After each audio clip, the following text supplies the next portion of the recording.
শুভ পঞ্চমী সবাইকে। মুডে নেই, অন্যদিকে তাকিয়ে আছে।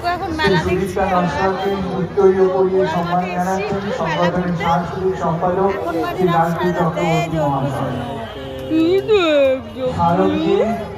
সম্মান জানাচ্ছেন সংগঠনের অন্যতম সদস্য শ্রীমতী শিখা মণ্ডল মহাশয়।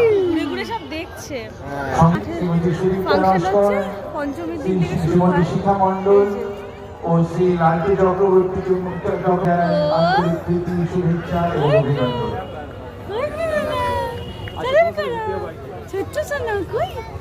একই সঙ্গে ধন্যবাদ জানাই দর্শক মণ্ডলীকে, তারা দীর্ঘক্ষণ ধরে যে আমাদের অনুষ্ঠান উপভোগ করেছেন তার জন্য তাদের জানাই আন্তরিক ধন্যবাদ ও অভিনন্দন। আমাদের সাংস্কৃতিক সন্ধ্যার অনুষ্ঠান আমাদের সাংস্কৃতিক সন্ধ্যার অনুষ্ঠান কালকে আবার